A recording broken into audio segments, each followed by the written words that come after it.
یہ ادارے بھی ہمارے ہیں، یہ عدلیہ بھی ہماری ہے، اور یہ جمہوریت بھی ہماری ہے، اور یہ آسانی سے نہیں ملی. اس میں قربانیاں ہیں، سیاستدانوں کی بھی ہیں اور صحافی برادری کی بھی ہے. جو صحافی برادری کے ساتھ ہو رہا ہے، دیکھیں کل کو ان کے ساتھ ہو رہا ہے، آج ان کے ساتھ ہو رہا ہے، کل کسی اور کے ساتھ ہوگا. کیا ارشد شریف پاکستانی نہیں ہے؟ کیا جو ہمارے صابر شاکر صاحب ہیں وہ پاکستانی نہیں ہیں؟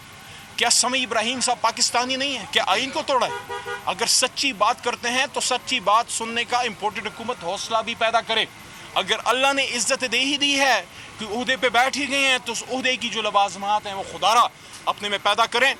میری، آپ کی اور ہمارے بچوں کی بقا اس میں ہے. اس ملک میں جمہوریت چلے، اور جمہوریت کے لیے ضروری ہے کہ ایون پلینگ فیلڈ ہو اور ایک آزاد اور شفاف الیکشن ہو. بڑی باتیں ہوئیں کہ عمران خان صاحب نہیں ہے، فلانا ہے، ادھر ہے ادھر ہے. عمران خان ادھر ہی تھا، نہ بھاگنے والا ہے نہ ڈرنے والا ہے. کٹ جائے گا جھکے گا نہیں.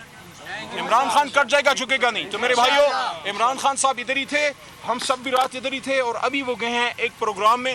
آزادی جو عدلیہ ہے، جو اس کے لیے ایک پروگرام ہے، اس کے لیے وہ گئے ہیں. اور ہم وہ لوگ ہیں جن کا خون اس تحریک میں شامل ہے، آزاد عدلیہ کے لیے بھی اور جمہوریت کے لیے بھی. میں آخر میں پھر صحافی برادری کو خاص کریڈٹ دینا چاہتا ہوں کہ جس طرح یہ امپورٹڈ حکومت عمران خان صاحب کی آواز بھی سننے پہ جو ہے اس سے لوگوں کو محروم کرنا چاہ رہی ہے، لیکن اللہ کے کرم سے عمران خان صاحب جو ہیں وہ پاکستانی عوام کے دلوں میں رہتے ہیں. اور انشاءاللہ العزیز عوام کی طاقت سے عمران خان صاحب ایک بار پھر آئے گا اور اسی کرسی پہ بیٹھے گا.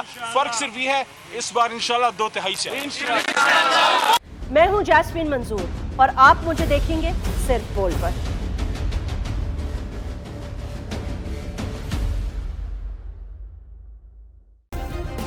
سبسکرائب کریں اور بیل دبائیں تاکہ کوئی خبر رہ نہ جائے.